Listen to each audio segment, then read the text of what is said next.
Hello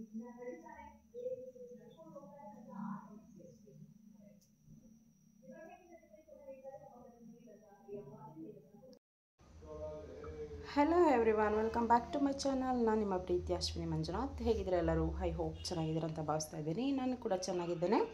ಇವತ್ತಿನ ವಿಡಿಯೋದಲ್ಲಿ ನಾನು ಕಾಯಿ ಚಟ್ನಿ ಮಾಡೋದು ತೋರಿಸ್ತಾ ಇದ್ದೀನಿ. ಅಂದರೆ ಹಸಿಮೆಣಸಿನ್ಕಾಯಿ ಕಾಯಿ ಚಟ್ನಿ ತುಂಬಾ ಚೆನ್ನಾಗಿರುತ್ತೆ. ಎಲ್ಲದಕ್ಕೂ ಕಾಂಬಿನೇಷನ್ ಅಂದರೆ ಇಡ್ಲಿ, ದೋಸೆ, ಪೂರಿ, ಹಾಗೆ ಚಪಾತಿ, ಇಡ್ಲಿ, ಪಲಾವ್ಗಳಿಗೆಲ್ಲ ತುಂಬಾ ಚೆನ್ನಾಗಿರುತ್ತೆ ಅಂತಲೇ ಹೇಳ್ಬೋದು. ಈ ರೀತಿ ಒಮ್ಮೆ ನಿಮ್ಮನೆಲ್ಲ ಟ್ರೈ ಮಾಡಿ ಟೇಸ್ಟ್ ಮಾಡಿ ನೋಡಿ ಅಂತ ಹೇಳ್ತಾ, ಅದಕ್ಕೆ ಮುಂಚೆ ನನ್ನ ಚಾನಲನ್ನು ಸಬ್ಸ್ಕ್ರೈಬ್ ಮಾಡ್ಕೊಳ್ಳಿ, ಹಾಗೆ ಬೆಲ್ ಐಕಾನ್ ಪ್ರೆಸ್ ಮಾಡಿ, ವಿಡಿಯೋಗೊಂದು ಲೈಕ್ ಕೊಡಿ, ಹಾಗೆ ಶೇರ್ ಕೂಡ ಮಾಡಿ ಅಂತ ಹೇಳ್ತಾ ಇವತ್ತಿನ ವಿಡಿಯೋನ ಸ್ಟಾರ್ಟ್ ಮಾಡ್ತಾ ಇದ್ದೀನಿ. ಎಷ್ಟು ಪ್ರಮಾಣದಲ್ಲಿ ತೊಗೊಂಡಿದ್ದೀನಿ ಅಂತ ಕೂಡ ಹೇಳ್ತಾ ಇದ್ದೀನಿ. ಮೊದಲನೇದಾಗಿ ನಾನಿಲ್ಲಿ ಅರ್ಧ ಹೋಳು ತೆಂಗಿನಕಾಯಿನ ತೊಗೊಂಡಿದ್ದೀನಿ. ಆ್ಯಕ್ಚುಲಿ ಕಾಯಿ ಚಟ್ನಿ ಮಾಡಬೇಕಾದ್ರೆ ಕಾಯಿನ ಜಾಸ್ತಿ ಹಾಕಬೇಕು, ಕಡಲೆ ಸ್ವಲ್ಪ ಕಡಿಮೆ ಹಾಕಬೇಕು. ಹಾಕೋದ್ರಿಂದ ತುಂಬ ಚೆನ್ನಾಗಿರುತ್ತೆ. ಇದು ಅರ್ಧ ಹೋಳು ಬಲ್ತಿರುವಂತಹ ತೆಂಗಿನಕಾಯಿ ತುರಿ. ಹಾಗೆ ಇಲ್ಲಿ ಒಂದು 2 ಟೇಬಲ್ ಸ್ಪೂನಷ್ಟು ಹುರಿಗಡಲೆ. ಹಾಗೆ ಇದು ಒಗ್ಗರಣೆಗೆ ಬಂದು 1/4 ಟೀ ಸ್ಪೂನಷ್ಟು ಜೀರಿಗೆ, ಹಾಗೆ ಅರ್ಧ ಟೀ ಸ್ಪೂನಷ್ಟು ಸಾಸಿವೆ ತೊಗೊಂಡಿದ್ದೀನಿ.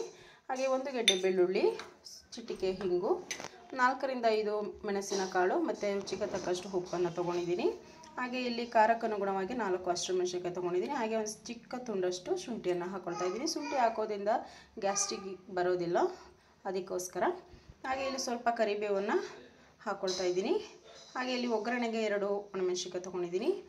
ಒಗ್ಗರಣೆಗೆ ಅಂತ ಹೇಳಿ ಸ್ವಲ್ಪ ಕರಿಬೇವು, ಹಾಗೆ ಇಲ್ಲಿ ಸ್ವಲ್ಪ ಕೊತ್ತಂಬರಿ ಸೊಪ್ಪನ್ನು ಹಾಕ್ಕೊಳ್ತಾ ಇದ್ದೀನಿ.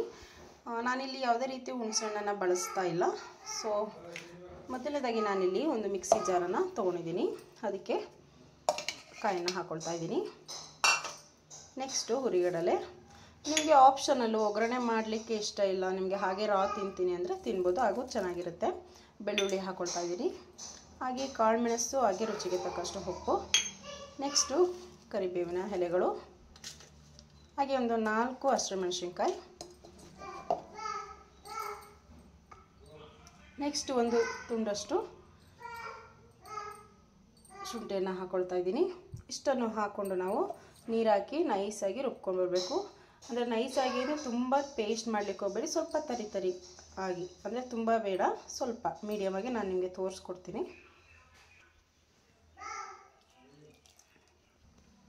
ನಾನಿಲ್ಲಿ ಆಡಿಸ್ಕೊಂಡು ಬಂದಿದ್ದೇನೆ, ನಿಮಗೆ ತೋರಿಸ್ತಾ ಇದ್ದೀನಿ ನೋಡಿ. ಈ ರೀತಿಯಾಗಿ ಒಂದು 80% ಪೇಸ್ಟ್ ಆಗಬೇಕು, ತುಂಬಾ ಚೆನ್ನಾಗಿರುತ್ತೆ ಅಂತಲೇ ಹೇಳ್ಬೋದು. ಹಾಗೆ ನಾನಿಲ್ಲಿ ಒಂದು ಬಟ್ಲನ್ನು ಇಟ್ಕೊಂಡಿದ್ದೀನಿ, ಅದಕ್ಕೆ ಹಾಕ್ಕೊಳ್ತಾ ಇದ್ದೀನಿ. ಚಟ್ನಿ ಕೂಡ ನಿಮಗೆ ನೀರು ಥರ ಬೇಕು ಅಂದರೆ ಸ್ವಲ್ಪ ನೀರನ್ನು ಹಾಕ್ಕೊಳ್ಳಿ, ಇಲ್ಲಾಂದರೆ ತುಂಬ ಗಟ್ಟಿ ಚಟ್ನಿ ಬೇಕು ಅಂದರೆ ನೀರು ಕಡಿಮೆ ಮಾಡ್ಕೊಳ್ಳಿ. ಮೀಡಿಯಮ್ ಆಗಿ ಇರಬೇಕು ಅಂದರೆ ನಾನು ಇವಾಗ ಏನು ಹಾರಿಸಿದ್ದೀನಿ ಅದಕ್ಕೆ ನಾನು ಇನ್ನೊಂದು ಸ್ವಲ್ಪ ನೀರನ್ನು ಹಾಕಿ ತೋರಿಸ್ತೀನಿ. ಆ ಒಂದು ಕನ್ಸಿಸ್ಟೆನ್ಸಿಯಲ್ಲೇ ಇದ್ದರೆ ಸಾಕು. ವಡೆಗೆ ಮತ್ತು ಉದ್ದು ರೊಡೆ ಎಲ್ಲದಕ್ಕೂ ಕಾಂಬಿನೇಷನ್ ತುಂಬಾ ಚೆನ್ನಾಗಿರುತ್ತೆ ಅಂತಲೇ ಹೇಳ್ಬೋದು ಈ ಚಟ್ನಿ. ನಾನು ಅದೇ ಮಿಕ್ಸಿ ಜಾರಿಗೆ ಒಂದು ಟೀ ಗ್ಲಾಸಲ್ಲಿ 1 ಗ್ಲಾಸಷ್ಟು ನೀರನ್ನು ಆ್ಯಡ್ ಮಾಡ್ತಾ ಇದ್ದೀನಿ.